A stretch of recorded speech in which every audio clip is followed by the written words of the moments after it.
Good morning. I want to share with you a story this morning that I read in Rachel Remen's book called Kitchen Table Wisdom. Rachel Remen is a psychiatrist who works with dying cancer patients in the San Francisco Bay Area. And she has written two books, one called Kitchen Table Wisdom and the other My Grandfather's Blessings. And they have great truths in them and ideas. And the story that I read today that really touched me and I'd like to share with you is that Rachel was talking with a guy by the name of Matt. And Matt was a real big man. He ran a cattle rancher. And he was a big man. He was in his 60s. And he had colon cancer and it had metastasized. And so he had come to talk with Rachel, and in the course of the conversation, Rachel asked him something about his childhood. And he told her that when he was that he was born prematurely, and they had to spend time in the incubation, and that his father really resented it, and his mother spent a lot of time with him. He had a brother who was robust and strong, and his father really loved him and related to him, but he didn't relate very well to Matt.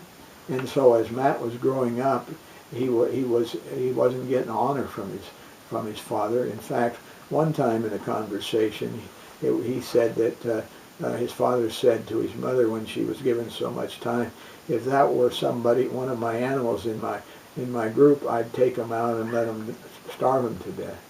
Now what he was doing, I guess, was, Rachel said, where did you hear that? Did you hear it, or did somebody tell you that? And he said, well, he couldn't remember how it was, but that was part of it, set the stage for his life. And so he had to prove who he was. And so he became a reckless kind of person. He was successful.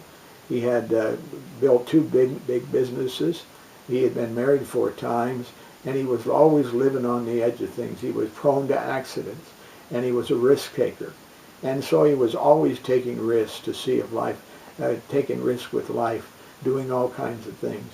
And so Rachel talked to him about that, and she talked to him about what his father had said to him. And she spent some time with him, and finally he said, as he was talking, he said he looked down at the floor and he was silent for a while, and then he just mouthed, I want to live.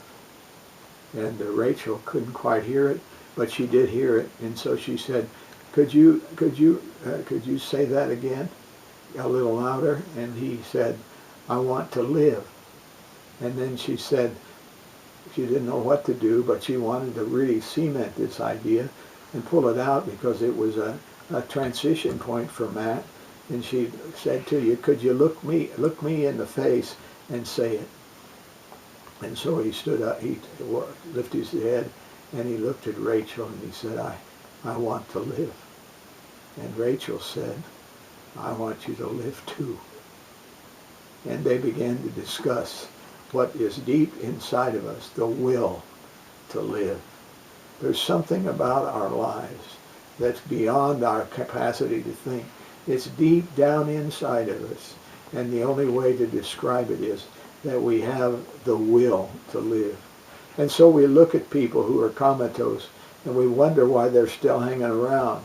And then we look at somebody else who had all kinds of things going for them, and they passed, and after they got sick, they passed in a much quicker way.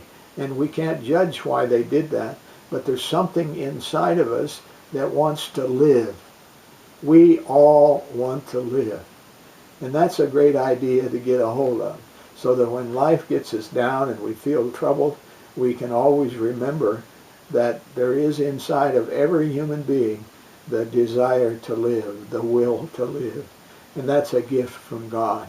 And I'm so glad that God gave it to us this morning. May you use it in your life today, is my prayer.